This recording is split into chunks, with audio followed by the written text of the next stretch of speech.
This is a very appropriate follow-up to Ambassador Cohen's remarks and Jim Blanchard's interview of Ambassador Cohen. We're here for our final panel. This panel is titled North American Security, Home and Away. And we're very fortunate to have as our moderator of this panel, Peter MacKay.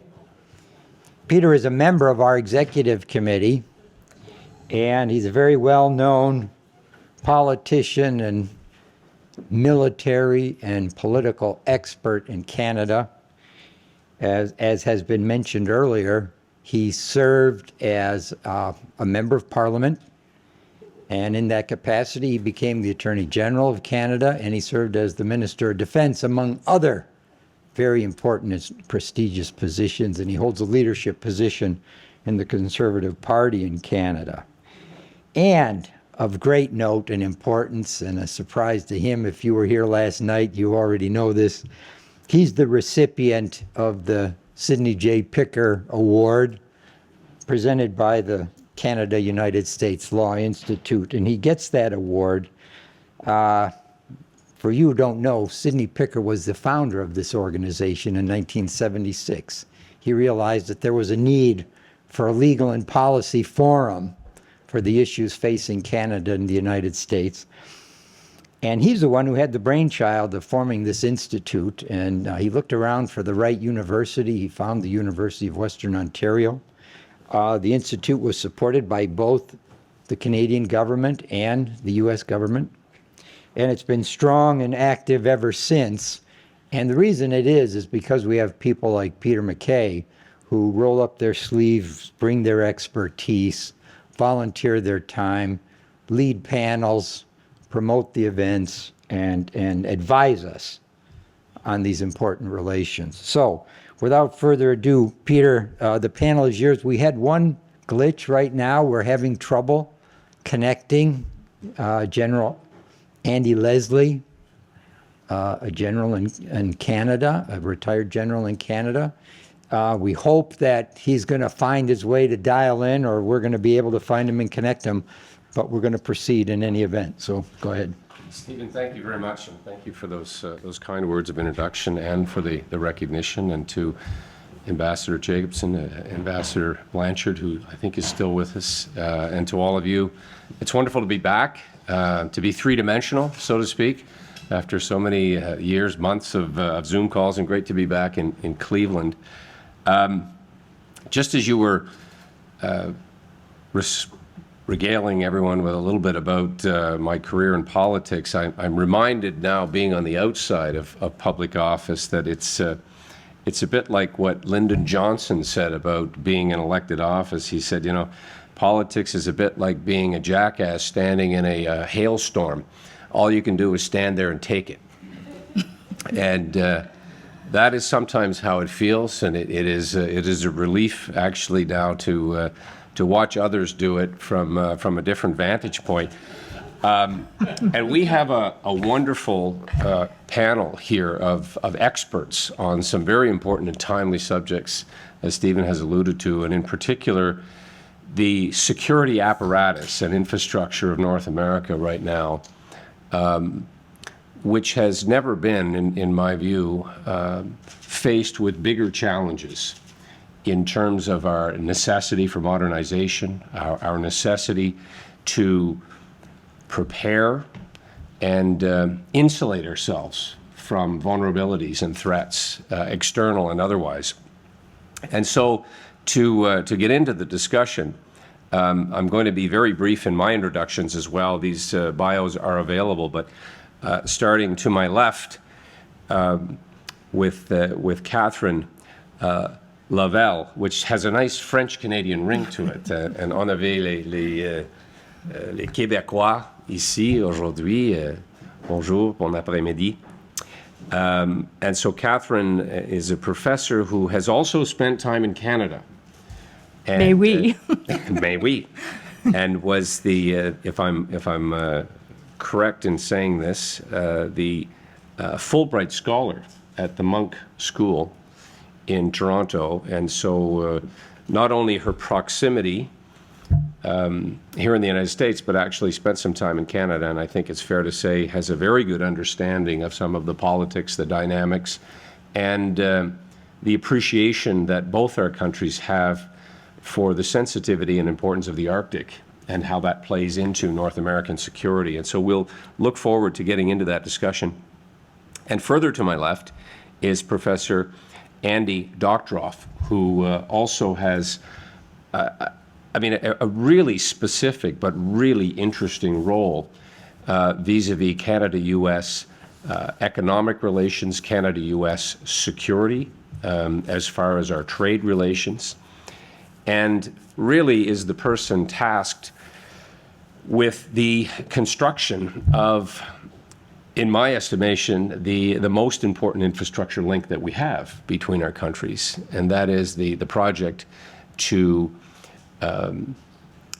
continue this important connection at the Ambassador Bridge by building this new structure called the Gordie Howe Bridge. Now, this is an old joke, but I never thought it should have been called the Gordie Howe Bridge, because although I'm a huge Detroit Red Wings fan, this is a piece of infrastructure that is going to be crossed many times, and nobody ever crossed Gordie Howe. And you'll forgive me if I just make one more reference. We've had a great discussion and a wonderful presentation by the United States Ambassador to Canada, and the relations have ebbed and flowed. That's the nature of any good relationship, but particularly two countries that literally share so much in culture and people and values. Our military history is so entwined that I would argue, we in Canada had a military before we had a country. And someone on the panel here this morning said, well, Canada doesn't have to worry too much about external threats. We're surrounded by water, Arctic water, and the United States on one side. Well, the only country that's ever invaded us is the United States. And it was a real war, 1812. So much so that we gave you your national anthem. I'm not sure if you knew that. The rockets, red glare, bombs bursting in there. That was Canadians trying to come in through Baltimore, who later marched on Washington. Now, for our trouble, you came to Toronto, then York, and burned it to the ground.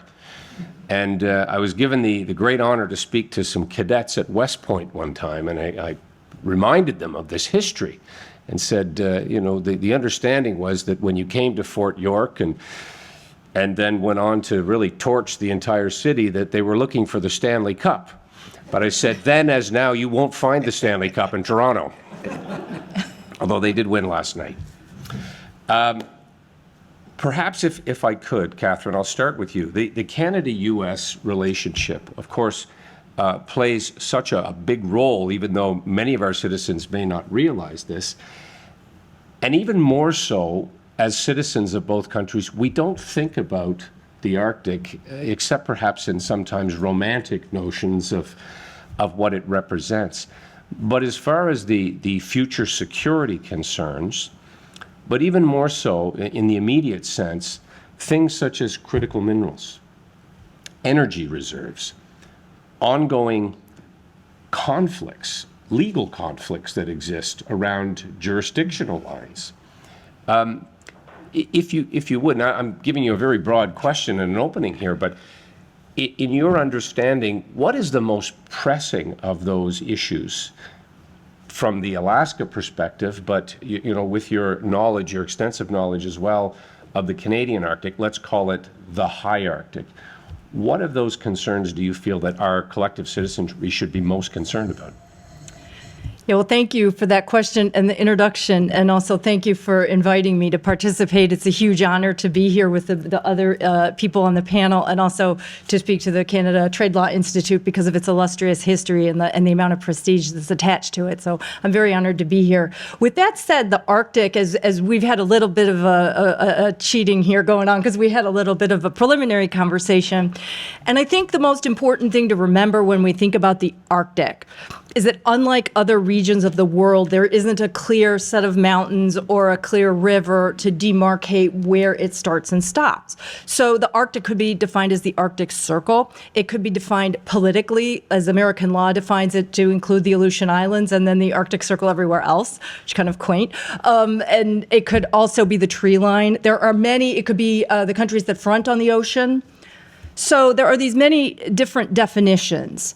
That makes our conception of North America very different and a very different kind of security and an understanding than we have with respect to many other parts of the world because of our integrated defense and the success of that. So on one hand, you say your question was what is the most important part? Well, right now that's kind of an easy one. Pick the low-hanging fruit here. As the Arctic Ocean melts, submarines and other naval ships can come much closer to the United States and Canada, Canada having the larger obvious frontage there, and threaten us militarily and also economically with respect to mineral rights and other extractive industries in a way that is new and is also environmental and scientific in a way that the world has really never known because we haven't had to deal with climate change in the way that we are now. So just basically the front that was the old Cold War frontage between the United States and the Soviet Union, the Western Allies and the Soviet Union in the Arctic, going all the way over to Greenland and NORAD, and as we've talked about this morning. So that's the obvious threat. But I think if I talk to students, if I went across the street, they would probably not see things the same way. They would look at it as a scientific question, and that scientific question would be the rate of global warming and the alarming rate that the Earth is warming in the Arctic, which leads to three primary threats: the collapse of the jet stream, the rise of sea level, and permafrost melt, which means that we will all be exposed to more viruses and diseases that hadn't been known or whatever. So I think this isn't something where the United States and Canada would define the threat differently. We would probably have a lot of similarities. People my age would define it differently from my students. And I think that is one of the things that makes it an exciting thing to study, but also something that it perplexes both of our countries in the alliance. I'll stop there because I could just talk all day about the Arctic. I hope that we'll have a chance to sort of unpack some of this further, because there are so many elements to what has been happening in the high Arctic. I had the opportunity to go there when I was very young on supply ships. And just within my lifetime, I've gone back 20, 30 years later and seen massive changes, physical changes in terms of what's happening. And as you mentioned, some of those knock-on effects of rising waters, exposed foliage and fauna that is now out from under the Arctic ice. The discovery of the Franklin expedition had far more than just the symbolism of discovering this mystery, but it speaks to just how rapidly things have changed in the last 10 or 20 years, and what this does in terms of the exposure of an entire new flank of North America that, for the purposes of our proximity to Russia, but you referenced submarines, exploration, so-called exploration vessels from both China and Russia that have the ability to do mapping, but also take samples and even potentially drill in those pristine waters. And so that's where the interesting area of law and jurisdiction comes into this. There are, and perhaps you can explain a little of this, there are currently, before the United Nations, challenges in some of those jurisdictional areas, including between Canada and the United States in the Beaufort Sea. But a ridge that the Russians are claiming, and we have the whole area of jurisdiction within the Arctic Council, although currently suspended because of Russia's activities, but countries who claim to be near Arctic participants. And I'd be interested in your thoughts on those countries' claims. Yeah, I have strong views on near Arctic. We can define Arctic in many different ways, but near Arctic is one that No ice I'll just invasion. go out on a limb here for our viewers in the web world. I don't buy it, but everybody wants to have a foot in the game there because there's this sense that there's going to be this scramble for resources, even though I think actually it's pretty well determined, the claims. There are disputes over individual claims, but the United Nations Law of the Sea Convention defines pretty clearly who has what. We understand that pretty well, I think, aside from the discrepancies. My understanding is, as you point out, when we talked about NATO, the sticking point between the United States and Canada in NATO was the maritime boundary in the Beaufort Sea, and that was the preference was to keep Arctic issues out of NATO. And correct me if I'm wrong on this. My sense is that is changing dramatically. And the reason it's changing is because the United States conducts freedom of navigation exercises all over the world. The United States conducts freedom of navigation exercises on our allies as well as our enemies. So I think the point of tension had been, again, my recollection is that we honored Canada's, we didn't do it on purpose up there in an antagonistic way, but we reserved the right to conduct those exercises in the Beaufort Sea or however we saw the Northwest Passage. Now, obviously, the concern is no longer with this issue with Canada. It's obviously freedom of navigation exercises in the Northern Sea route with respect to Russia. So historically, we've had these great conversations about the history of our relations. It's always best when we work best when we have a common enemy. I think what we forget is that when we don't have a common enemy, we can talk about very important principles where we do have different opinions or different understandings, such as the issue of the law of the sea and that those particular disputes, and it's a healthy thing to have those disputes. But I think right now most of the territorial disputes have been folded into the concern about Russian aggression in the Arctic. We were saying that at least the understanding is that I believe that Russia has recruited troops from the Arctic in order to supply their forces in Ukraine, but those are recruits. In terms of pulling forces back, the Arctic is one area where the Russians have tried to keep as much of a military presence, which had been escalating prior to the current conflict in Ukraine. So pretty much since, I think even before the 2014 invasion of Crimea. So that's been an ongoing concern for people who study national security in this country. I think the concern was this a rebuilding of bases and a domain that had been degraded at the end of the Cold War and Putin's way of just kind of going back to what had a little bit more of what had been there, nowhere going near the levels that it had in the Cold War. However, now I think all that thinking is gone. And I think the real concern, certainly with the most recent defense spending budget in the United States and the discussions around NORAD, the primary concern now is just what it was back in the 1950s with a line of defense that extends from the Bering Strait across through Scandinavian Nordic countries. One of the interesting things that, and if Andrew Leslie is able to join us here, we hope before the panel is up, that was mentioned in our preparatory call was that while Russia has redeployed troops from other various parts of their military deployments, they've left everybody in the Arctic.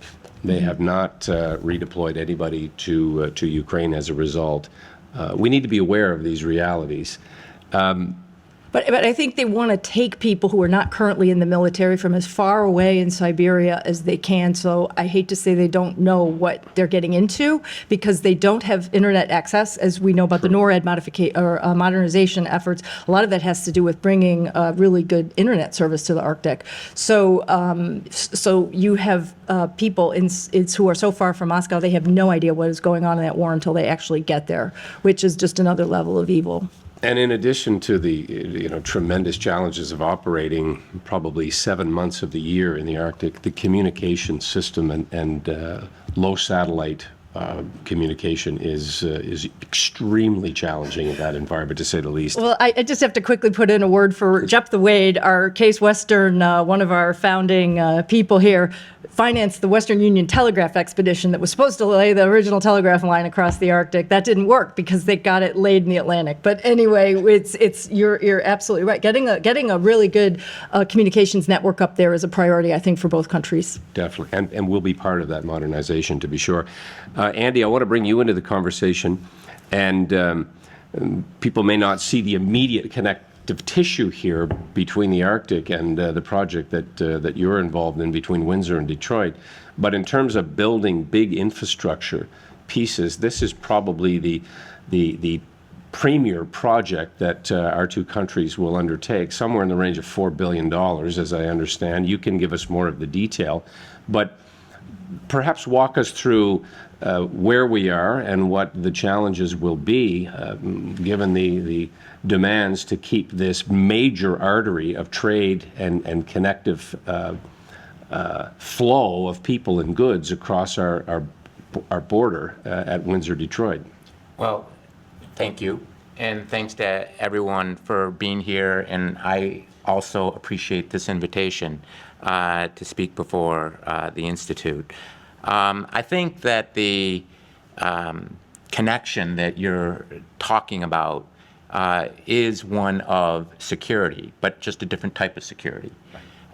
You're talking about, in a sense, military security. You're talking about environmental security.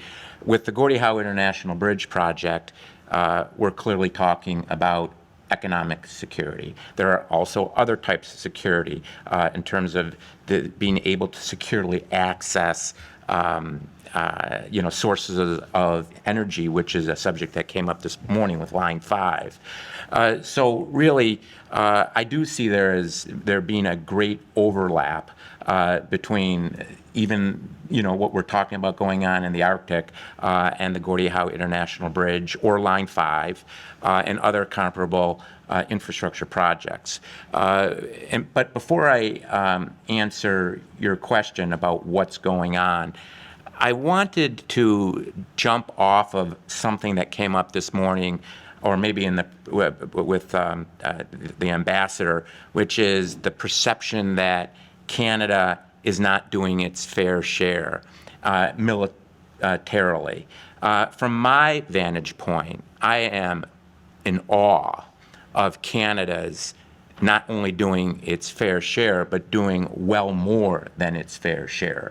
The project on which I am working, the Gordie Howe International Bridge project, and by the way, I oversee all of Michigan's participation in that project. When it comes to construction, that's in the private sector. That's immediately overseen by a Canadian authority, with Michigan playing a strong role. So I just want people to know and be able to contextualize my role. Canada is extremely generous. Canada is financing in its entirety every single penny, and I exaggerate not by a penny, of the $5.7 billion that are being spent to build, operate, maintain, and design this incredibly important piece of international infrastructure. And the reasons for that are numerous, but Michigan had many challenges in the early 2010s that prevented from participating in the financing. We will be paying back the money that has been contributed on our behalf in the form of tolls.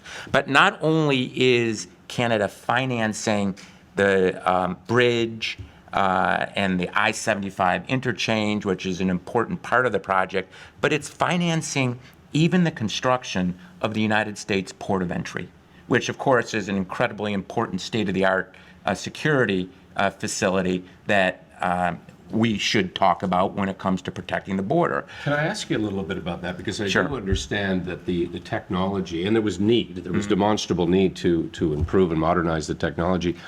And perhaps to go back even further, if you could explain a little bit about why this bridge in particular was an anomaly, essentially, because it was privately owned. Right.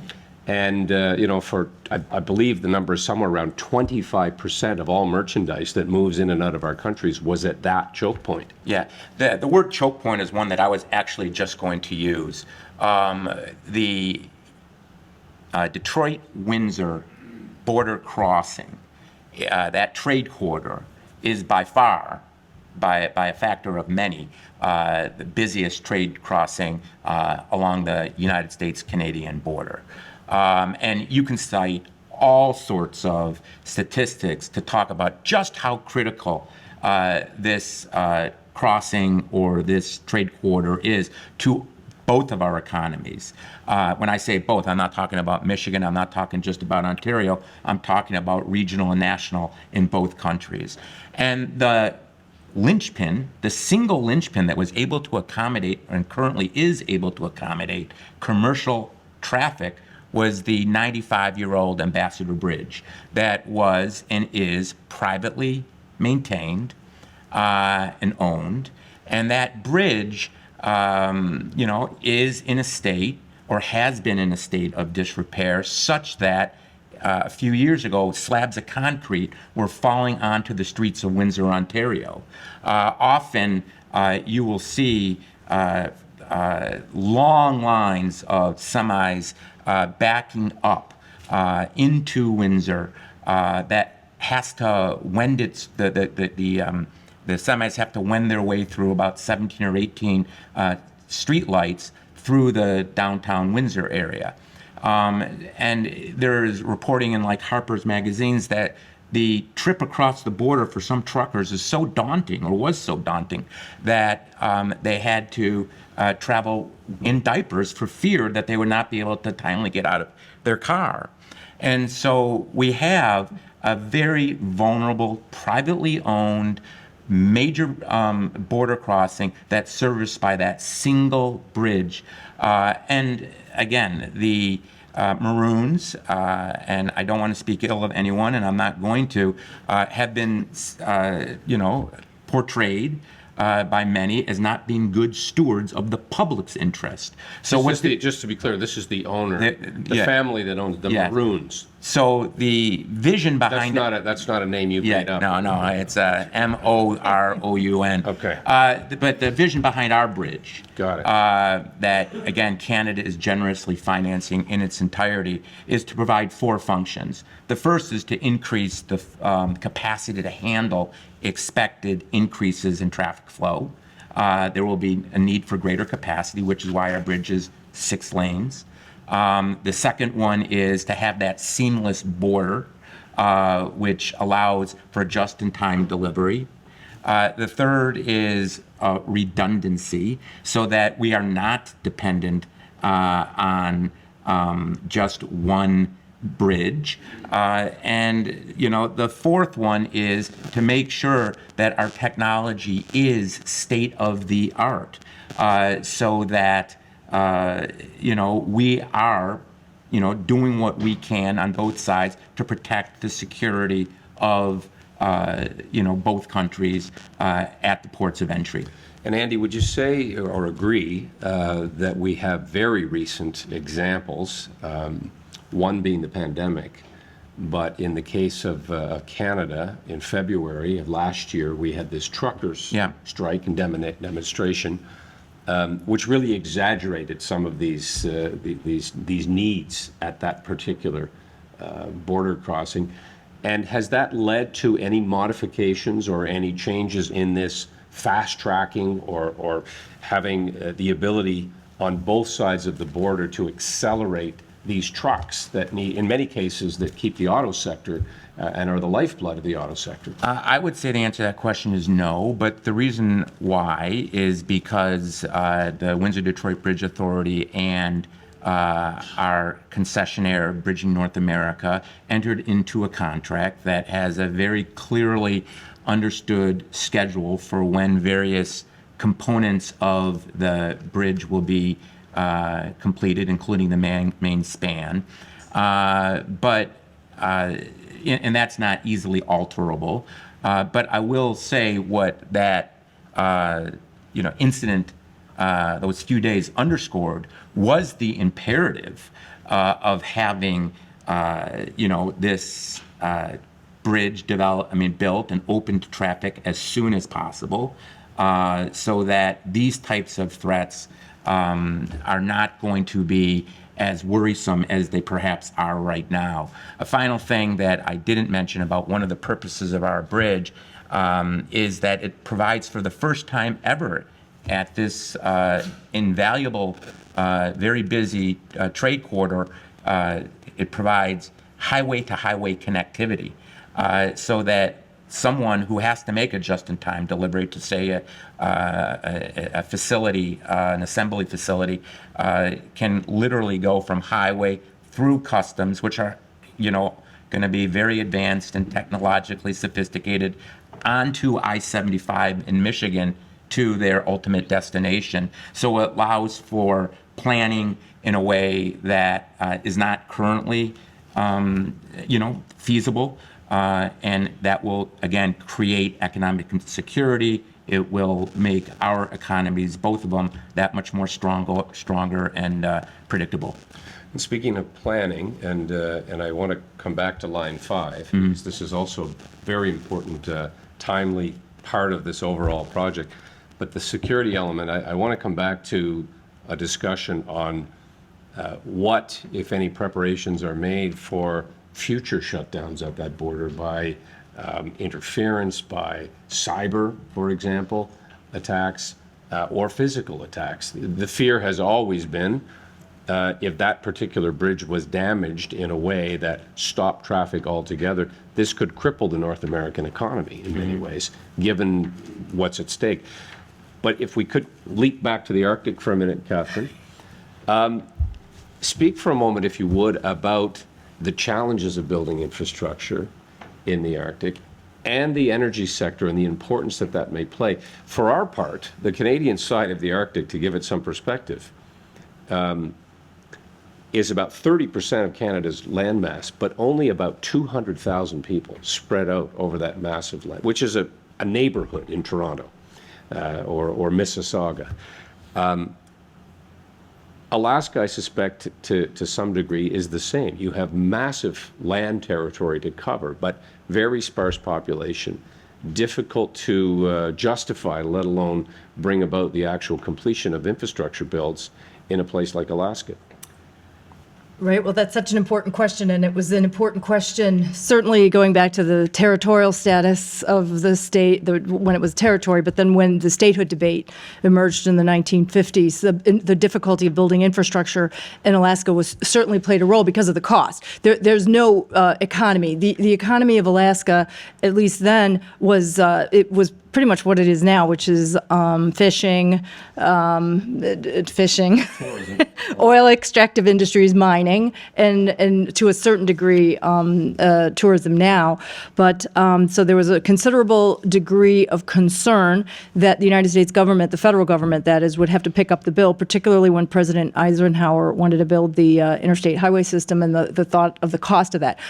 Second, what I would point to is the difficulty of engineering and permafrost. And here is where the commercial sector and the military have an awful lot in common and are in league with the scientific community to understand climate change. Because as you know, when you build something in permafrost, when you scrape away the top of the whatever's on top, trees, anything matted, detritus, then it exposes more of a surface area to the sun, which makes it faster to melt. And whatever you've built the day before is probably gone the next day. So certainly Russian engineers learned this when they built the Trans-Siberian Highway or railroad. When we built the Alaska-Canada Highway in World War II, we certainly learned that pretty quick. And then and so it has been a necessity that has propelled the building of this infrastructure, with the exception of the distant early warning line, which was a major construction project in the Arctic. The other big one was obviously the Alaska pipeline. And so the Alaska pipeline, the plans there had been a consideration of putting the pipeline through Canada for many reasons. The oil companies didn't want to do that. But again, the engineering challenge was considerable. And now that there's the problem of building the infrastructure, but there's also the problem that now the infrastructure is there. In order for the oil companies to profit from it, they want to start, like we've seen the Willow Oil project is in the American news, has gotten a lot of attention because that is the economy of the state of Alaska, and the pipeline isn't being put to the use. Now, back to defense and back to our friends in Russia and our allies, why do we care so much? What pushed the pipeline through Congress in the 1970s, if for those of you who remember it, as I do, were the oil shocks. And so the necessity of not depending on foreign oil propelled the United States to overlook some environmental concerns at the time and go ahead. Well, you're taking the words out of my mouth. Exactly.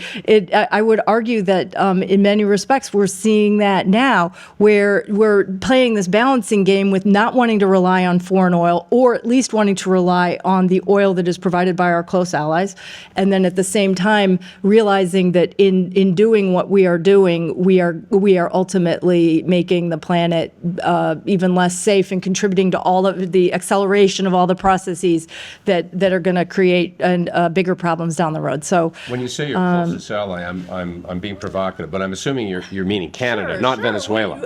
no, for oil, we would certainly we'd rather buy oil from you than anybody. I would hope. I think that's pretty well borne. I mean, I think the polling and all would bear that out. But sure, yeah. Transiting through the Northwest Passage has also been discussed a lot of late, and the opening of the ice has certainly enabled that. But talk a little bit, as you already alluded to, about the sensitivity. And transporting oil is, of course, one of the great concerns, but transporting or transforming any of that sensitive ecosystem in the Arctic is something that environmentalists are rightly concerned about, particularly given the inability to really police in any meaningful way the activities there. And this is where, if I could speak for Andrew Leslie, I would suggest much of this has fallen to the Canadian Armed Forces or our Indigenous people, some of whom through what we call the Arctic Rangers program are affiliated with and somewhat like reservists work in conjunction with the Canadian forces. But it is really a fingernail clipping in terms of what is actually needed. We have a very, very sparse footprint, not just in infrastructure, but in people, to watch over the growing activities that are happening in the Arctic by some of our adversaries. Right. So many thoughts. I think that the defense of Alaska originally in the Ogdensburg Treaty, if I recall correctly, was the fear that Alaska was undefended and that Canada would help defend Alaska. And now I think it's a little bit reverse, although, as we've pointed out, Canadian territory is so much bigger. But I think there's the military concern, but the bigger concern is obviously environmental, because if there is a significant amount of mining and extractive resources, primarily oil, but any kind of extractive resource industries that grow up there could be horrific environmental disasters. I think that I think that shipping companies are aware of this, and I think that oil companies are aware of this. So it makes it actually not very profitable. I think there was a big rush for a while to think, oh, all the oil is going to go from Russia. It's going to come out and it's going to go to China. It's going to be a faster route. It's not going to go.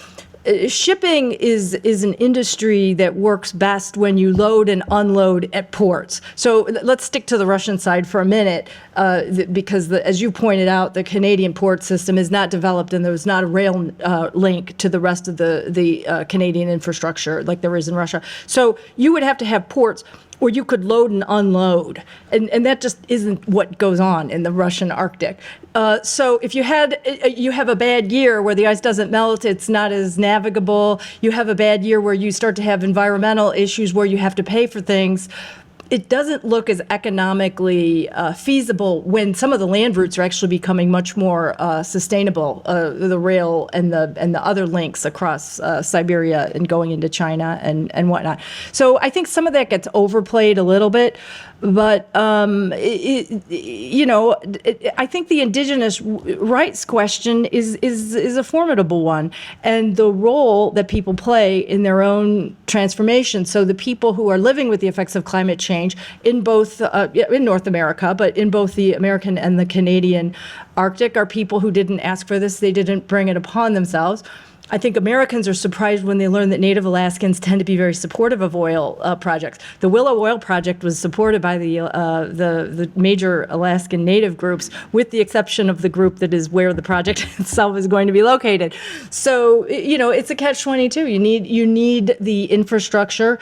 My understanding is just the day-to-day, and it is worse, I understand, in Canada, of getting something delivered. If you just want a futon, for example, you have to place the order a year in advance for the ship to bring it to you, or you have to pay air freight. Just the planning for a refrigerator, anything that you need delivered there, it just alters people's lives considerably. And so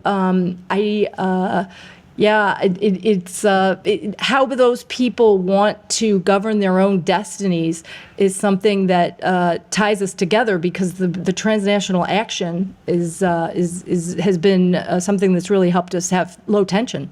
Well, I think Yeah. many are struggling, of course, and it isn't confined to the Arctic by any stretch in terms of inflation, the cost of everything.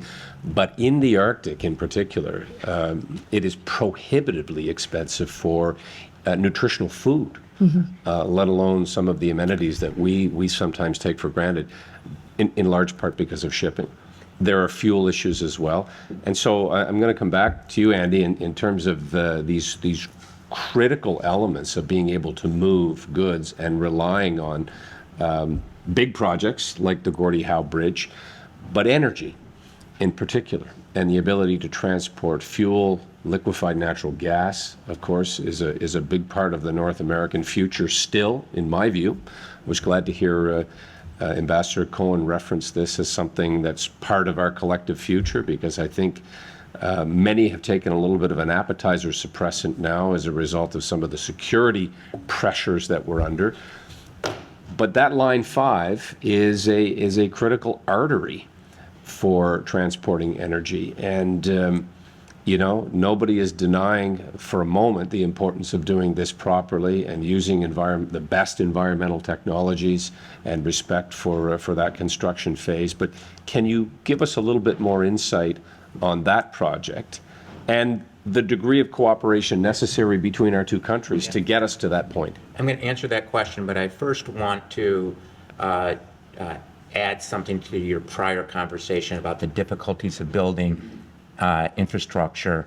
And of course, the nexus between that and security, I think, is self-evident, that without the infrastructure, we're not going to have the security. And what I've found out as a professor, being involved with Gordie Howe, now working on Line 5, is that there really is, among the public, among our political leadership, among so many other stakeholders, a need to understand what it takes to actually get a mega infrastructure project, or sometimes any infrastructure project, done. There's precious little understanding about a project life cycle.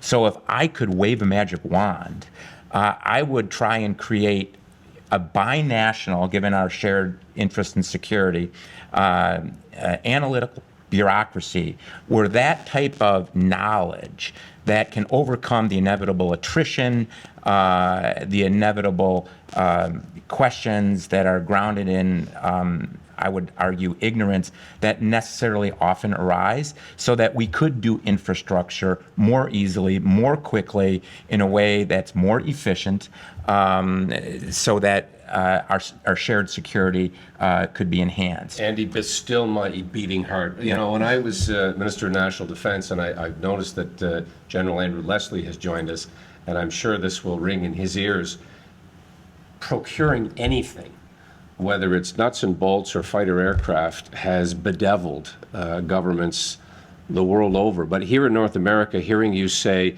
having a much more binational, to use that word again, like NORAD, we could really be world leaders if we turned our minds to this and had people with your expertise and others really attempt to bring this to fruition. I'm so shocked by the number of times someone in my position has to explain time and time and time again very fundamental facts or challenges to different people because there is that constant change among project leaders, political leaders, etc. But that, I would quick to add that some of this is the perpetual election cycles that we now live in, which causes fits and starts in how these projects move forward.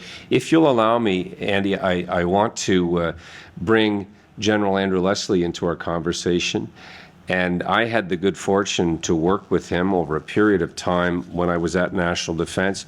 Andrew Leslie is one of the most distinguished and decorated military leaders in our country.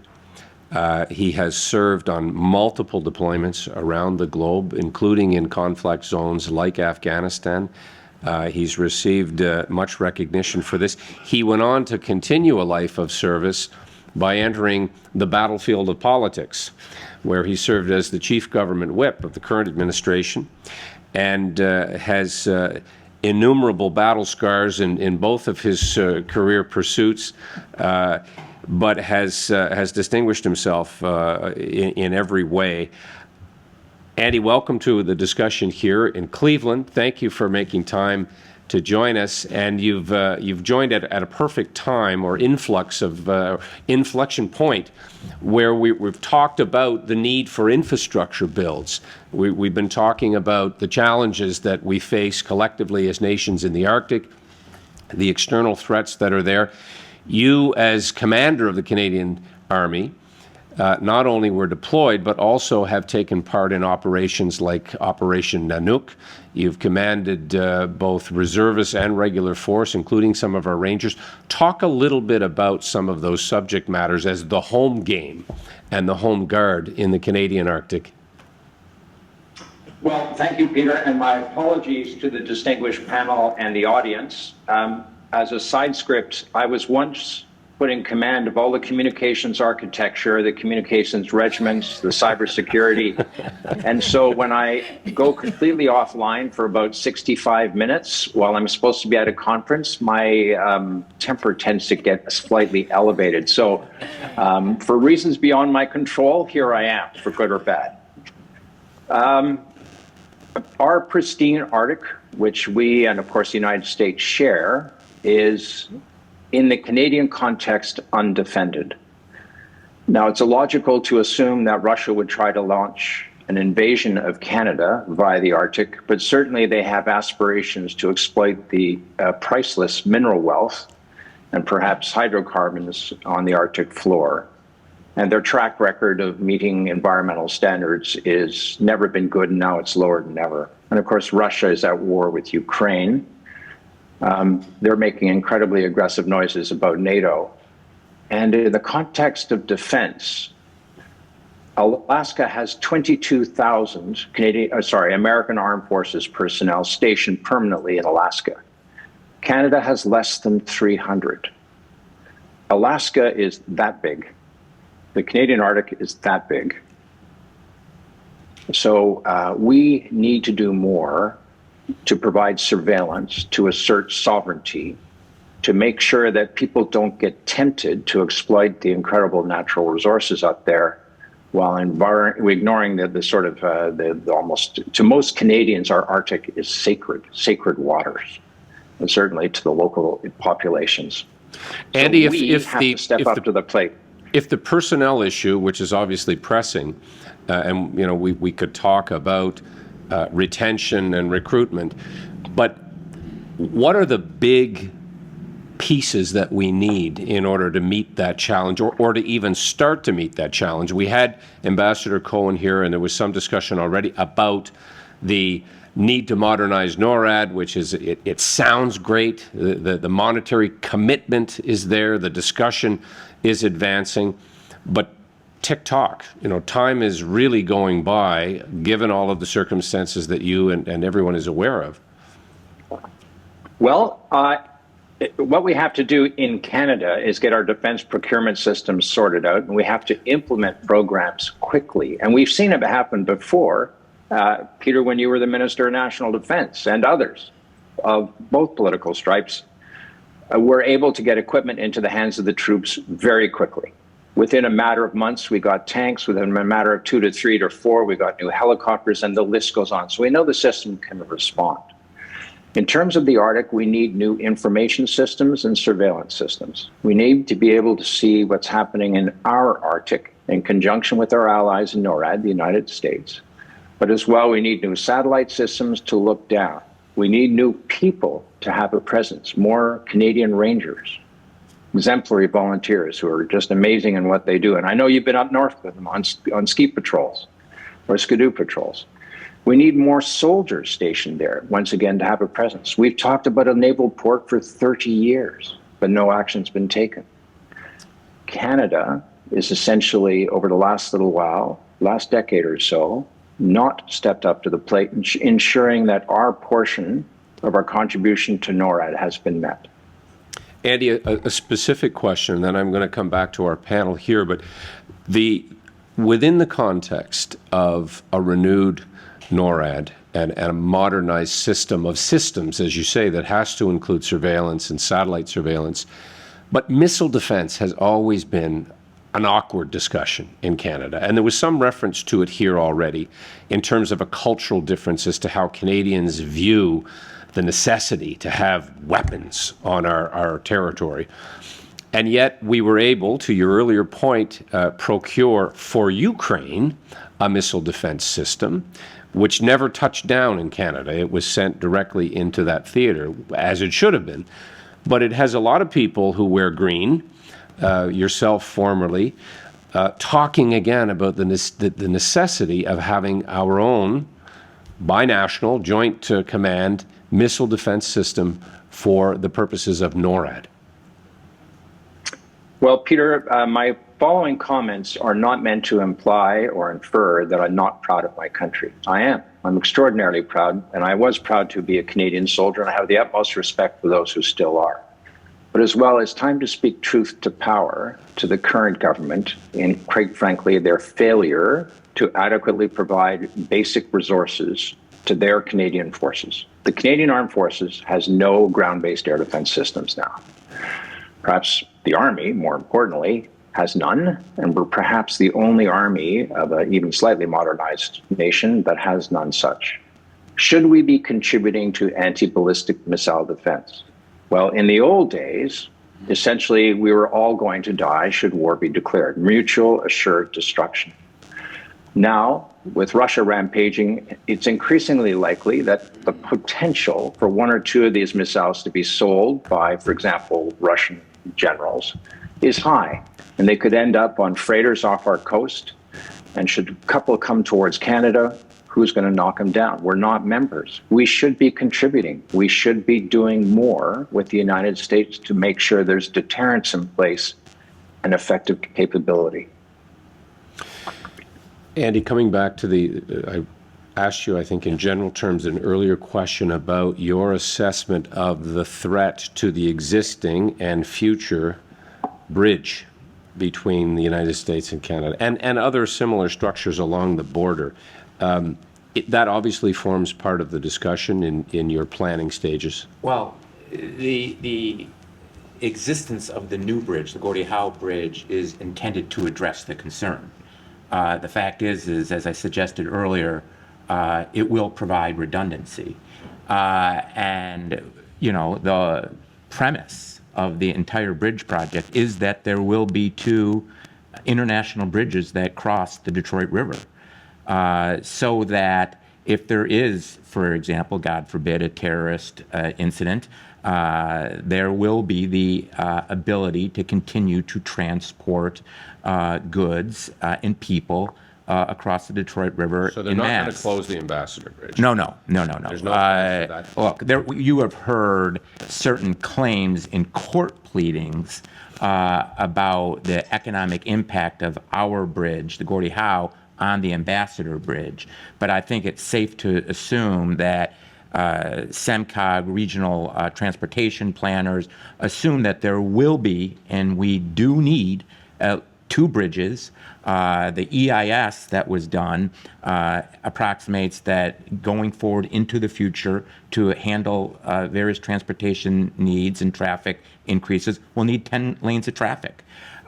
So, no one wants the Ambassador Bridge to do anything other than continue to operate and serve the region in a way that is helpful for everyone. Can you speak about interoperability? I mean, this is a word often used in military, but in border security as well. Gone are the days when to cross from Windsor to Detroit or vice versa, you actually got on the bridge and didn't get stopped until you got to the other side. I mean, think about that for a moment. If you wanted to fill a white van with Simtax explosive, this is no secret. All you had to do was begin that journey and stop in the middle of the bridge. Now, of course, it's reversed. You're stopped before you get on the bridge, a bit like pre-clearance. The concept seems so obvious now, but it really wasn't that long ago that was the case, that you could get on that bridge without being impeded or stopped in any way.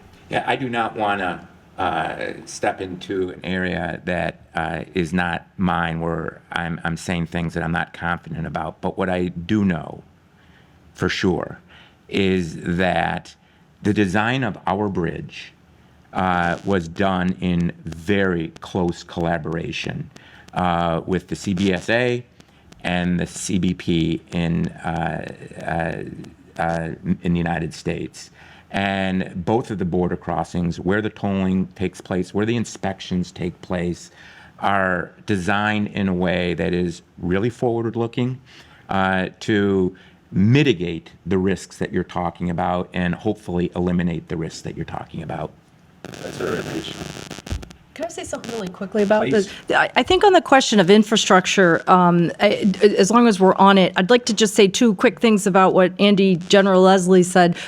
On the American side of the street, I think that you would hear an almost identical conversation in 2 respects. First of all, the lack of a deep water port in Nome and the need for that would be something that the military, as well as people in Alaska, I think that is moving forward in the most recent defense spending bill, but I don't think it's where everyone would like it to be for all the same reasons that you are talking about with procurement and things just getting to be other things becoming more important and becoming priorities. I also think that the defense community would be very concerned about the lack of defense in Alaska, that just a general overall concern that it's generally the Coast Guard that operates, that has the biggest presence, that there needs to be more of a presence. And so I would just like to point out that not only do I agree with everything that he said, but just to amplify it insofar as it's also a problem in the American defense community. Andy Leslie, I want to look out a little further from the North American challenges and call upon your experience. And one of the things I should have added to your illustrious career was your role in terms of interface, not just with Canadian military, but with American Canadian military, but the officials on the trade files as well. And the impact that the instability that we're seeing in places like the Strait of Taiwan, and your experience with respect to some of your deployments where we have seen far-reaching and sometimes very unintended consequences that emerge from conflicts. The discussion currently about semiconductors, and God forbid, we see a full-blown invasion of the island of Taiwan. Can you talk just a little bit about some of your concerns and calling upon your knowledge of the Asia Pacific and the knock-on effects that we could experience here in North America? A variety of, well, actually a huge number of very distinguished scholars have pointed out that the Indo-Pacific region probably represents the greatest growth opportunities and the greatest risks to all that we in the West hold dear. The Chinese dragon rustling its scales, of course, is incredibly worrisome in the context of their support, or not perhaps overt support, but tacit support of the Russian invasion of Ukraine. And of course, President Xi has spoken often with increasing ferocity about the reinstatement of the Chinese mainland principle that Taiwan belongs to them and they're going to have it one way or the other. The flip side of that, of course, is the vast amount of trade that Canada trades with China. They're our second largest trading partner. The United States does as well. So they are economically linked to us in ways that is difficult for all of us to understand. But they got a little bit of taste of what might happen when they had their economic crisis of several months ago and arguably ongoing. And as well, the amount of investors that pulled out of China and the market access diminished a little bit. Not a huge amount, but still a little bit. At the same time, Taiwan is booming. And of course, as you quite rightly point out, they are really the world's largest producers of a variety of very strategic assets. Getting across the strait into Taiwan from China is going to be a lot tougher than people thought. And the precision of long-range strike, the American naval presence both above and below the waters, the ability to reach further, faster, harder, and hit targets with even more degrees of precise skill to minimize collateral damage is going to mean that whoever tries that, China, will be in for an incredibly sanguinary activity that won't perhaps succeed. It may. The greater risk is China and others using their naval forces or quasi-naval forces to impose blockades on trade, to disrupt the international trade patterns, which would have a horrendous second and third order consequence for North America, indeed for the world. And that is a great risk. Now, it poses an equal risk to China. Stretching back now to North America and your knowledge of the Chinese military, specifically naval capabilities, submarines, aircraft carriers, interestingly, icebreakers, what do you think is their ambition vis-a-vis the Canadian Arctic? We know that they've also put military installations recently in the South Pole. They consider themselves, and I think it was just before you joined, a nascent member of the Arctic Council as a near Arctic neighbor. There's no ice in Beijing Harbor. They're building icebreakers for a very specific reason. Can you talk about that? Well, when I was a member of Parliament, I actually represented Canada, I think it was in 2019, at the Arctic Council, which was held in China, so slightly surreal. But they do consider themselves a near Arctic power. They have aspirations there. They're building far more tonnage and icebreakers than Canada has done so in the last 20 to 30 years. And their aspirations are economic and as well influence, and they will probably join Russia in challenging Canada's claim to sovereignty over a significant portion of the Arctic waters. I think China is, they believe that it's their time, or certain elements of the Chinese authorities believe that it's their time. They believe that the West, led by the United States, has imposed a variety of restrictions on China's growth and ambitions. And I think they're watching closely how Russia is resolved vis-a-vis Ukraine to see what their next steps might be. So what happens in Ukraine has an impact on all of us because of the ripple effects that could be felt globally should things either go well for one side or the other. Catherine, coming back again to Arctic discussions, from a communications standpoint and a prioritization standpoint for the American administration, how does this work its way into the conversation, given all of the competing challenges and priorities and the economic storm clouds that are gathering? Because when we talk in Canada or the United States about what's needed, and what Andy Leslie has just said is what's needed really is massive investment, not just in infrastructure, but in equipment and in people. And in Canada's case, the incorporation of the Indigenous aspirations and where they fit in this, and the consultation periods and all of that, also such an important part of this conversation. But from the American side of the Arctic, how do you move that file to a place of action?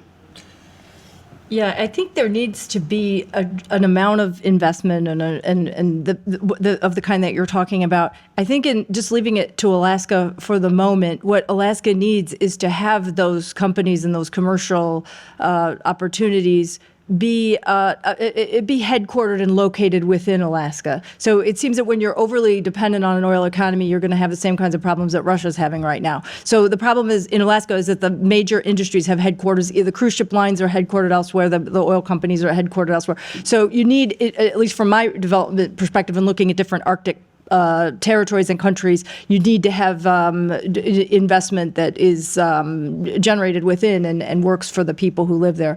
So that's certainly one thing.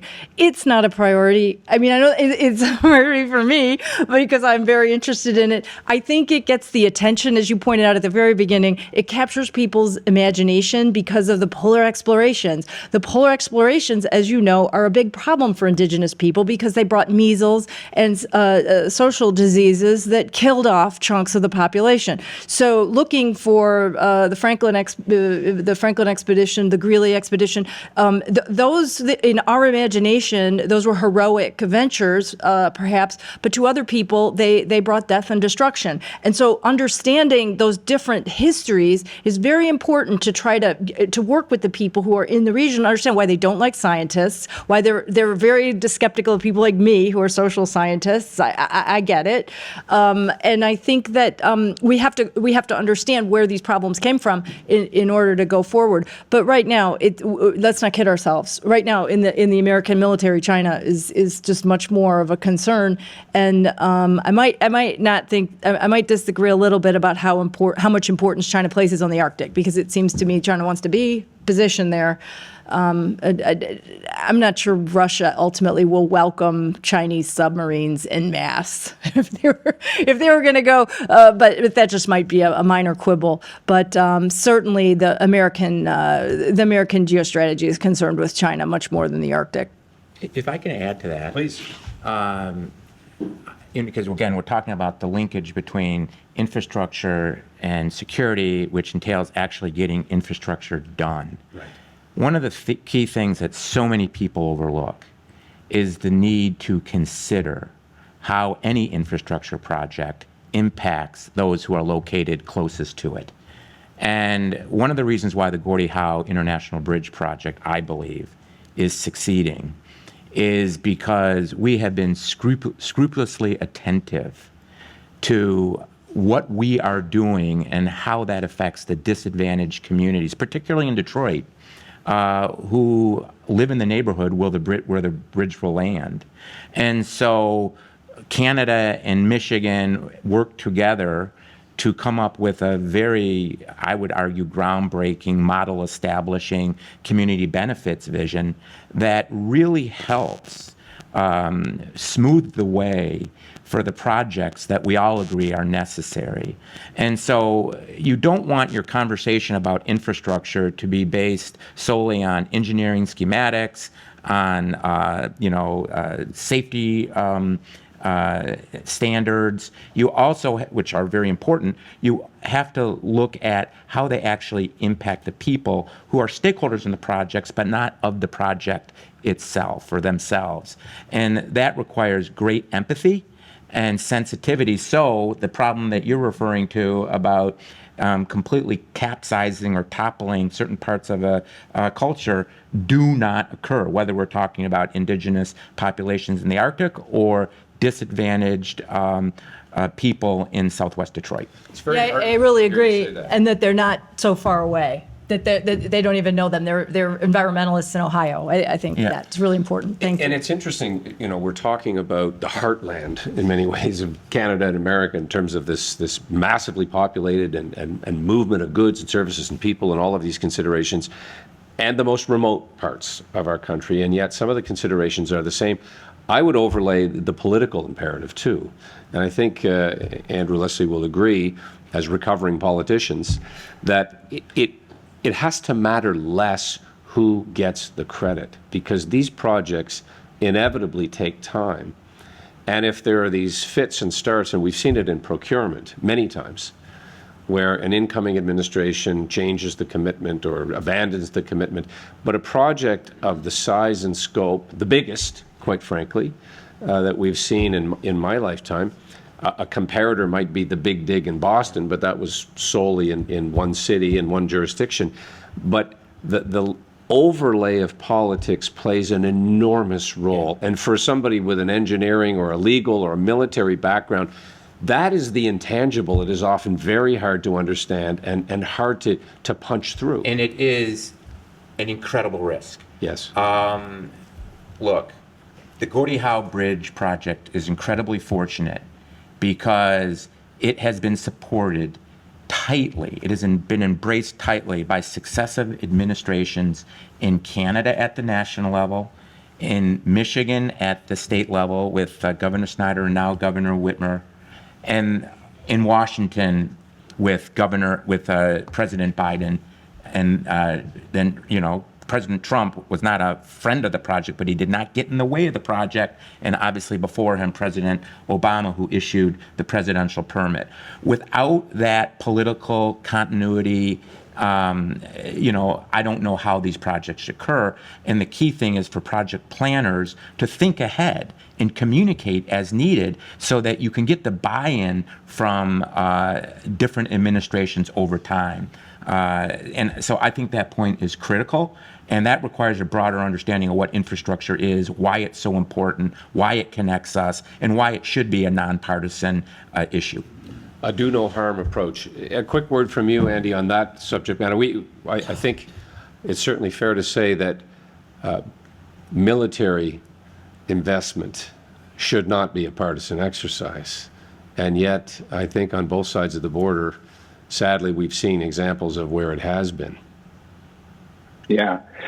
The flip side of that, Peter, is perhaps all politics is local. Yeah. So, for example, in the example of the Gordie Howe Bridge, I would submit that the team has done a magnificent job of laying the groundwork, doing the walking, the knocking on the doors, communicating with the variety of local of organizations and ethnicities, such that there's broad consensus this should proceed. Now, that takes time, a lot of time. And when I was a member of Parliament, I was trying to help with the Columbia River negotiations with the United States.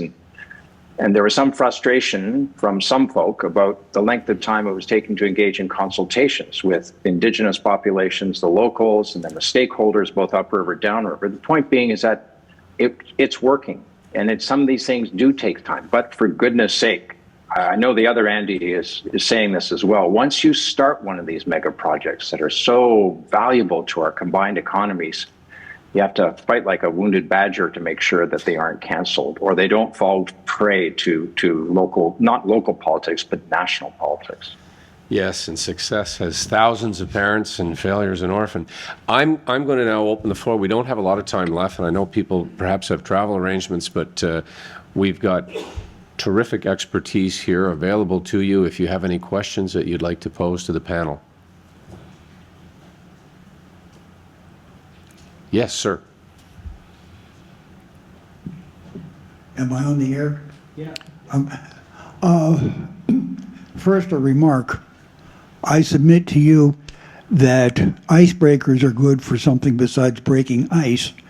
In a confrontation, an icebreaker could incapacitate a multi-billion-dollar aircraft carrier without necessarily provoking a full-scale military retaliation in a blockade of Taiwan short of war. Maybe I've been watching too many reruns of Ben-Hur. It's an interesting point, for sure. I had heard that Canada was trying to build a serious submarine force. I was interested to see that they're not building ones with nuclear propulsion. American nuclear submarines are actually 21st century battleships. I would think that in the Arctic waters you would need something between coastal submarines and the behemoths the States unleashes. That's for both of the military people here. It's been talked about for a long time. We have no immediate plans to procure nuclear subs, although that's what's needed. You're right, under heavy Arctic ice. We have diesel electric, which were secondhand to us. General Leslie? Did you get the question? Absolutely. Yeah. The only addition I would add, Peter, is we should have submarines to help defend our Arctic, and to do so, they have to stay under the ice. Whether or not they're nuclear or they're long-range submarines that some other nations, and I'm just choosing one because I know a tiny bit about submarines, but not a lot. Japan has very long-range submarines, obviously, because of their vast seascapes, and they are not nuclear. Your point is taken. Australia, for example, is building a modern fleet based on the American submarine force of 12 at great expense, and they believe that that investment is required for their own defense to deter China, bluntly. Yeah, it will be a debate that will continue, I suspect, and it's the cost prohibitive nature of submarines, but the stealth technology and the proximity for first strike capability is what's terrifying when it comes to submarine warfare. Other questions?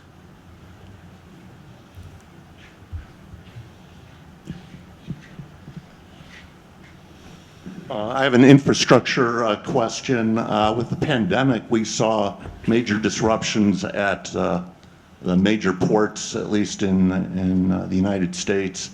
Do you see any benefit in the long term to secondary ports or growth of other infrastructure? So ports such as Cleveland, or do you see something like the Gordie Howe Bridge project occurring at the crossing by Buffalo, whether the Peace Bridge or promoting more economic activity up there? Thank you.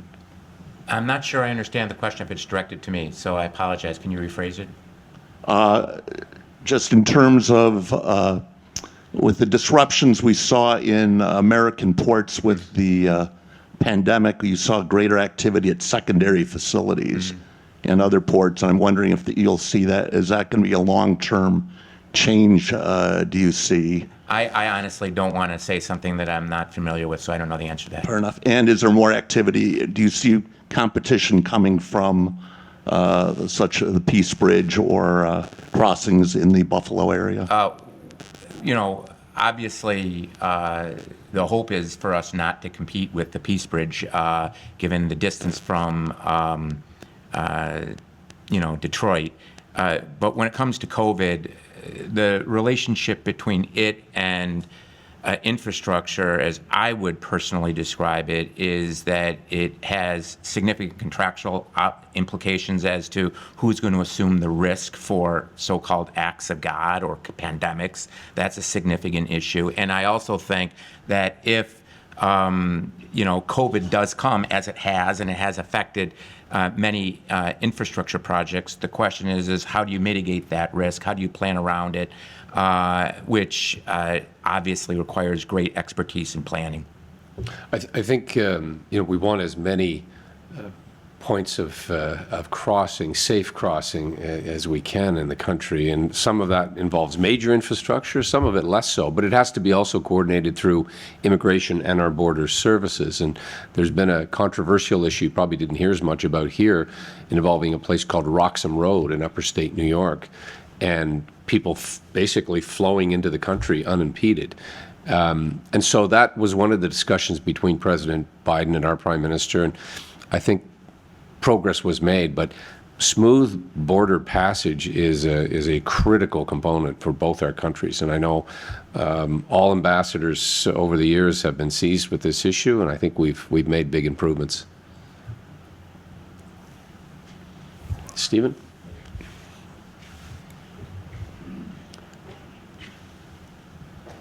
This has been a fantastic panel, and I really have to congratulate all of you for these great insights. With respect to the Arctic, it seems like we need a missile defense system. We probably need 10 to 20 icebreakers. You know, Russia's got 38,000 troops in their Arctic. We need 38,000 troops in our combined Arctic. Is there a plan? I mean, what you're talking about is multi-billions of dollars, right, to get to where you want to go. Is there, in fact, a plan already? Is a plan being put together? I mean, if there is a plan, how long is it going to take? Are we talking 10 years, 20 years, 30 years? What's the status of that? I'm going to turn to Andy quickly on that, but I think that, the short answer is yes, there's a plan. It's the implementation where it all falls apart. And the necessity, the urgency, and the influx of both people, capital, refueling capability is another part of it. We talked earlier about the F-35s. Well, if they can't land and refuel, much of their usefulness is lost. Drone capability is another part of that equation. Andy, do you want to take a swing at that? There is a plan. It came out in a document in 2017 called Strong, Secure, Engaged, but it only covers the pre-Russian invasion of Ukraine international circumstances. So obviously that plan has got to be looked at really hard, and a whole bunch more resources allocated to it to provide deterrence to start with, and then defense and development. Having said all that, it's a long way away because everything takes so long in the Arctic. And in certain nations' case, it takes very long to actually get big, expensive programs up and running and deliver the equipment the troops need. Yeah, very short build season in the Arctic. Yes. I would also say it depends on what is the purpose of what are they coming for? What are they invading for? And again, two things here. When I've heard about it from the American side, I've always heard, but the Canadians don't even have roads. We have the pipeline, and we can get to the North Slope or whatever. We have more airfields in the smaller territory. The other thing is, and I'm not trying to be facetious here at all, I'm a child of the Cold War, and we were always taught, why would the Russians want to invade? The American people are armed. How could you really how could you hold the territory? So the point being, okay, you can invade, but then maybe I think what American defense planners are more concerned about is then what exactly is the ultimate point of that invasion or that bombing mission or nuclear device or whatever it is, missile launch, whatever it is that you're trying to do. Andy? Well, as you know, Catherine, Russia is not our friend. And of course, when I say our, I'm talking about Canada. And they currently have a court case before the United Nations, which is contesting Canada's claim to a significant portion of the Arctic. The concern is that without deterrence capability, so an established presence and some patrol ships or surveillance aircraft or satellite systems, they could start to drill for oil or start to do mineral extraction.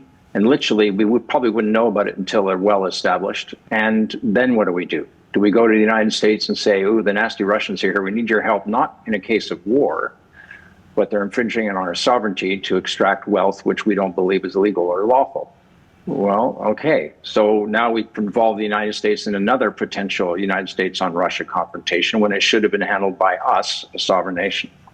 Yeah, the sovereignty exercise has always been, to come back to Stephen's question, part of that challenge. How do you give meaning to the word sovereignty? It's not. It's more than just mere presence or claims, and the military play a big part of that. With the Russians, their audacity is growing by the day, and I remember, as foreign minister, we faced this bizarre situation where they were planting flags on the ocean floor, like it was the 17th century, that they could sail around and simply stake claims, and so.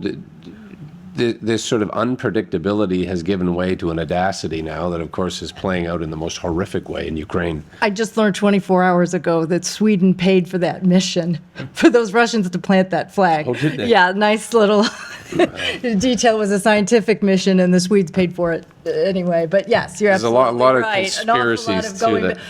Oh, no, it was, yeah, no, anyway. Yeah. We are probably well over time, but I did want to give Andy the chance to perhaps say a word on line 5. I wouldn't want to let you get away without at least a reference to that, because that is another example of an enormously important investment. I didn't want to skirt your question. I just wanted to make another point, and I certainly appreciate your raising it. Just for context, Governor Whitmer earlier this year appointed me to be one of 3 members of the Mackinac Straits Corridor Authority, which is charged with overseeing on behalf of the state the tunnel project. Right. And the question, of course, is will the tunnel project go ahead? That's the long-term question. And the short-term question is, will anything get in the way of the current operation of the two lines that Governor Blanchard correctly said this morning are lying on the bottom of the lake bed? And I think the one thing to remember when you're thinking about Line 5 is that one's position on the current operation of the existing pipelines and the tunnel that is being built under the hopefully, or that presumably will be built under the lake bed, entail competing considerations and different considerations. And you know, I teach this subject in my class. You have to think very carefully about the policy implications and the imperatives when it comes to the existing pipelines, and separate it if you can in your thinking when you're thinking about the tunnel. The current pipelines, people are very fearful about something happening to the Great Lakes, which would be, everyone agrees, is an environmental catastrophe, but there are also countervailing risks that people pointed out this morning about purportedly shutting them down. And that would, involve, arguably, people say, shipping propane in a way that's less environmentally friendly, more riskier, affecting people's access to energy. And so it's a thorny political issue that I personally stay out of and don't think I have a role, but I am aware of the competing perspectives, and my belief is that the lawsuits will play themselves out that are currently pending. And as far as the project for which I have responsibility when it comes to oversight, the permitting process has gone a long way, but we still need a permit from the Michigan Public Service Commission, and as has been in the news recently, we do need the lead agency, the Army Corps of Engineers, to complete an EIS, environmental impact statement, and there was just an announcement that it's going to take longer than had previously hoped. So that's where it is right now. And I think that it's a very complicated issue that people can talk about either being informed or uninformed, and please become informed about it. Well, thank you for helping to make us more informed about it. And I want to ask you all to join me in thanking our panelists. We've had a great discussion on various types of security, economic security, environmental security. Our military, of course, play a huge role in that. If we run into a problem, as you said, Andy, we turn to the Army to come and do it for us. And so thank you very much, Andrew Leslie, for your years of service. And thank you all for being part of this discussion. Very much. Thank you.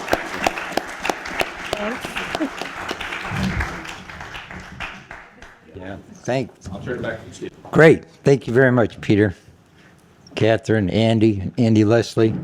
Outstanding panel. Given the fact that it's getting late in the day, my proposal is that we dispense with the break and we move into our summary at this point. And it's a tradition here. Do I hear any objection? Please, help yourself to something to drink if you'd like. But it's a tradition here at our annual conference to dig in deep on many issues, take in a lot of information, and then sit back and wonder, well, what exactly did we learn today?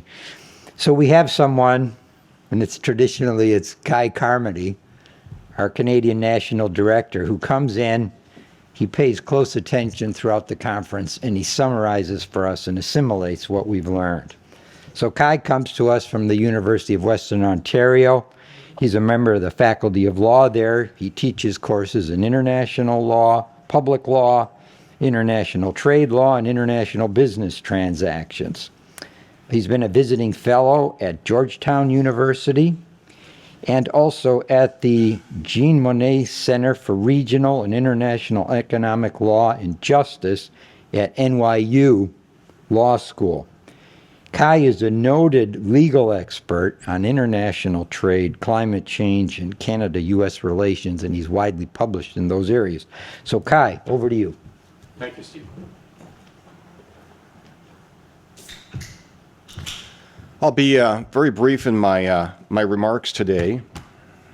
Just get to the start here.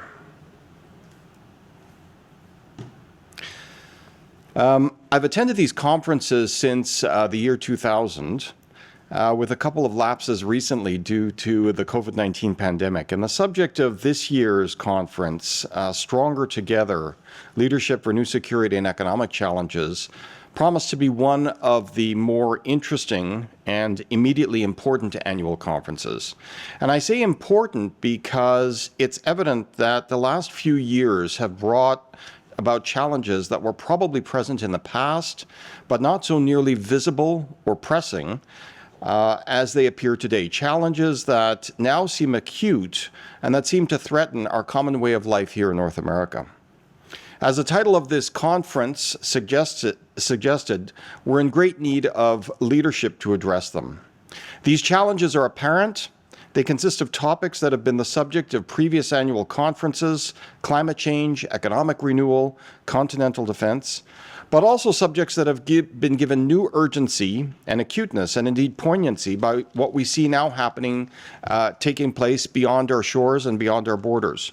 China's stealth takeover of Hong Kong, Russia's unjustified and illegal war in Ukraine, calls for racial and climate justice in our own territories, and suddenly and fantastically, in this age of globalization, when we were supposed to have better lives and more of everything, constraints, bottlenecks, and threats everywhere. Taken together, I think they're a stark reminder of the paradox that was originally pointed out by the Italian writer Giovanni Lampedusa in his famous 1958 novel, The Leopard, about the decline of the Sicilian aristocracy during the unification of Italy in the mid-19th century. In that novel, Lampedusa had one of his characters note the immortal phrase that things are going to have to change in order for them to remain the same. On multiple fronts, our two countries, Canada and the United States, seem to be gripped by that paradox today. How are we supposed to change in order for things to remain the same? How are we going to reimagine our lives so that we can continue to enjoy our common life and well-being together? In his opening remarks last night, Ambassador Jacobson suggested that the answer to this question lies in first recognizing the values we possess together: the commitment to personal freedoms, but also to basic civil obligations and the rule of law, to free and fair elections, and to representative democracy. Those keystone ideas are easy to take for granted, but they've also been under considerable threat and strain in both of our countries recently.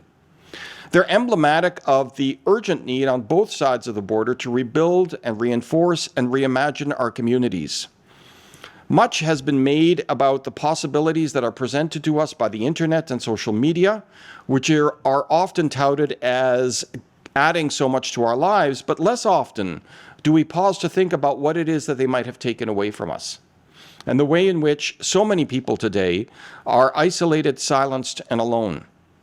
This is not to suggest, therefore, that we need to return uncritically to some sort of pre-internet idyllic past.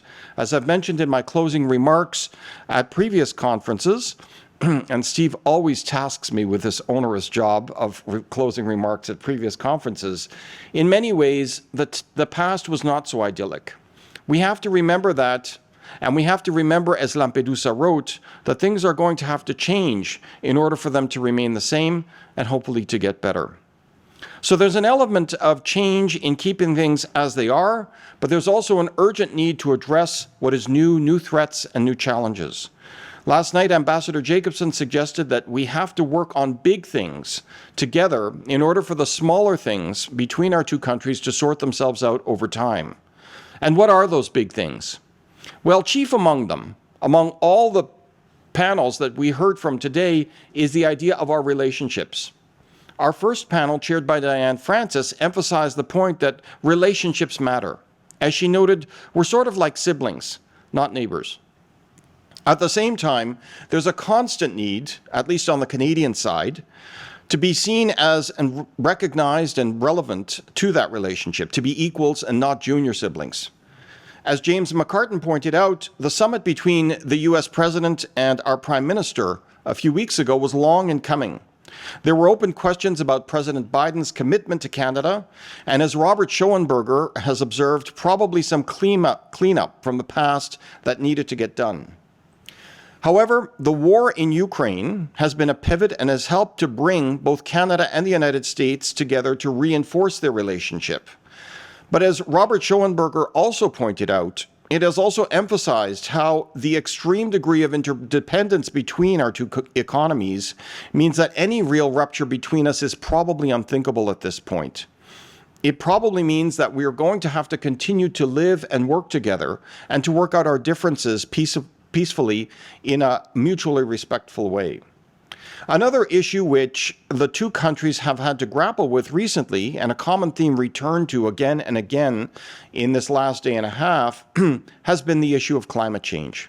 We live with the threat of climate-induced destruction on a scale unseen in recent human history. Every week now, it seems that there's news of some new climate-induced catastrophe sweeping across North America, whether in the form of atmospheric rivers that dump record moisture and heat on British Columbia or California, ice storms that, like the one that blanketed much of Quebec and southern Ontario just prior to Easter, or cyclones that tear through much of the southern United States, but also now parts of Canada with growing frequency. These episodes taken together might seem just to be another series of news items, but there will come a point at which recovering from all of this climate-induced catastrophe is going to become too much, as some people recently in British Columbia have realized. And people will just have to be left where they are in the sad and twisted environment that they live in, or possibly to move on. And where will that be? Particularly if they're confronted with climate migrants from even greater climate-induced catastrophes elsewhere, as now seems to be happening, we have to wonder. The plain fact is that we have to get a grip on climate change. That is one change that we're going to have to address squarely and solidly.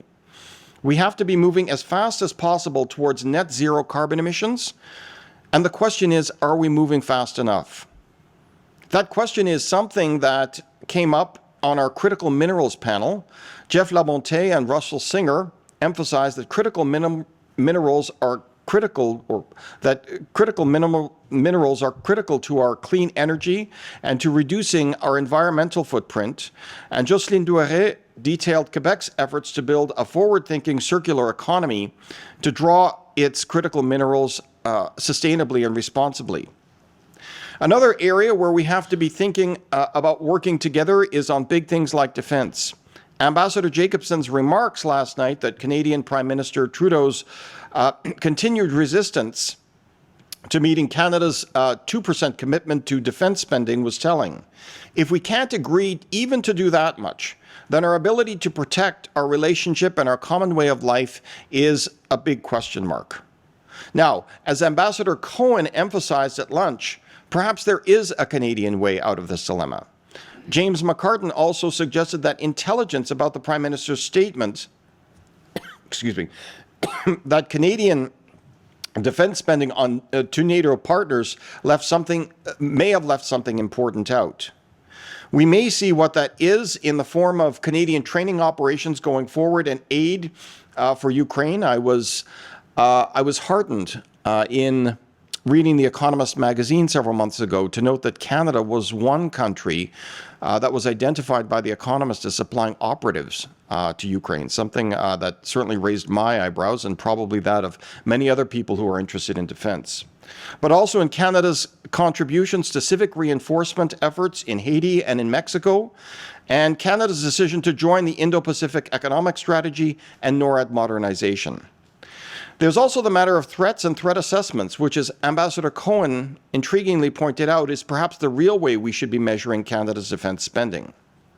So we have to cooperate because we need to rebuild and relate to each other. This is true at home as it is abroad. As President Biden has noted and Ambassador Cohen repeated at lunch, we live in an age of possibilities. We live in an age of possibilities, and we cannot allow ourselves to languish. We have to live according to our ideals and our values, and we have to do so together. We cannot allow Haiti to become another Venezuela, and we cannot allow Taiwan to become another Ukraine. As General Leslie noted, in all of this, we have to remember Lampedusa's observation about change being necessary for things to remain the same. So in closing, I'd like to thank all of our sponsors, particularly our platinum sponsor, DLA Piper, our gold sponsors, Cleveland Cliffs and the Consulate General of Canada in Detroit, our bronze sponsors, Formica, Baradan America, Ontario Power Generation, the Délégation du Québec, Chicago, and Taft LLP, as well as our community partners, the Greater Cleveland International Lawyers Group, the District Export Council, the Cleveland Council on World Affairs, Ohio Aerospace, the Council of the Great Lakes Region, and the Wilson Center. I'd also like to extend particular thanks to Eric Siller, Case Western Reserve University Law's Director of Academic Centers, for many hours of hard work behind the scenes to make sure that this conference unfolded smoothly, as in fact it did. To my fellow Institute Director, Steve Petrus, and his lovely wife Colleen, who has joined us over the course of the past day and a half. And especially to our Institute's indefatigable program director, Steve Payet, a good French name, as well as our managing director, Ted Paran, who unfortunately wasn't able to join us this time. The Steves, as I call them, have worked very hard over the last month or two to put this conference together and continue to do so with great efficiency, imagination, and verve in this inspiring venue, the Cleveland Botanical Garden. Thank you very much, everyone. Merci beaucoup. Safe home, and we look forward to seeing you next April here in Cleveland for the 48th Annual Canada-US Law Institute Conference. Thanks very much.